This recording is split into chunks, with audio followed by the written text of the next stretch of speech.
এসে গেছে একেবারে পুরো এখান থেকে স্পষ্টভাবে দেখা যাচ্ছে।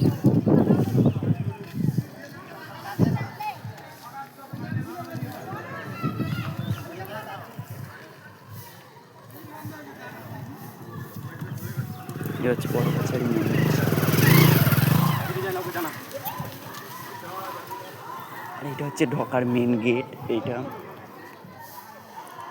এপাশের গেটটায় দুটো সামনেই দুটো সিংহ তৈরি থাকে এইভাবে। আর মেন গেটের দিক থেকে গেলে